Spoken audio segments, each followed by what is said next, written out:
بہت سال پہلے ایک چھوٹے سے گاؤں میں حسن، زینب اور عائشہ نامی 3 دوست رہتے تھے۔ ان کا گاؤں سرسبز و شاداب تھا اور اس کے قریب ایک پرانا خستہ حال محل واقع تھا۔ گاؤں والوں کا کہنا تھا کہ اس محل میں بھوت رہتے ہیں اور رات کو وہاں عجیب و غریب آوازیں آتی ہیں۔ بچے اکثر اس محل کے بارے میں کہانیاں سنتے اور اسے دیکھنے کا شوق رکھتے تھے۔ ایک دن بچوں نے فیصلہ کیا کہ وہ اس پرانے محل کا راز جاننے کی کوشش کریں گے۔ انہوں نے اپنے والدین سے اجازت لی اور دن کے وقت محل کی طرف روانہ ہو گئے۔ محل کی دیواریں خستہ حال اور دروازہ ٹوٹا ہوا تھا۔ بچوں کے دل میں خوف اور تجسس دونوں ہی تھے۔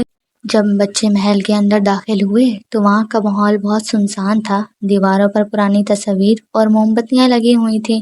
انہوں نے اپنے ٹارچ جلائے اور محل کے مختلف حصوں کو دیکھنے لگے۔ ایک کمرے میں انہیں ایک بڑی سی پرانی کتاب ملی۔ جب انہوں نے کتاب کھولی تو اس میں محل کی تاریخ اور کچھ عجیب و غریب کہانیاں لکھی ہوئی تھی۔ کتاب کے مطابق اس محل کے مالک ایک بہت ہی ظالم بادشاہ تھے جو لوگوں پر ظلم کرتے تھے۔ ان کی موت کے بعد لوگوں کا کہنا تھا کہ ان کی روح اس محل میں بھٹک رہی ہے۔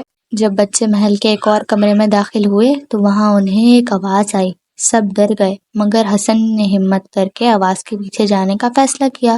جب وہ قریب پہنچے تو دیکھا کہ ایک پرانی گھڑی چل رہی تھی جس کی وجہ سے وہ آوازیں آ رہی تھیں۔ اچانک ایک اور آواز آئی جیسے کسی نے دروازہ بند کیا ہو۔ بچے بہت ڈر گئے مگر انہوں نے ہمت نہ ہاری۔ جب وہ اس آواز کے پیچھے گئے تو دیکھا کہ ایک پرانا خادم ان کے سامنے کھڑا تھا۔ خادم نے بتایا کہ وہ اس محل کا خیال رکھتا ہے اور یہ آوازیں صرف پرانی چیزوں کی وجہ سے ہیں، بھوت کا کوئی وجود نہیں۔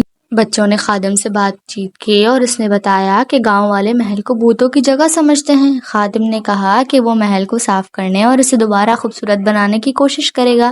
چند دن بعد بچوں نے اپنے والدین اور گاؤں والوں کو محل کی حقیقت بتائی۔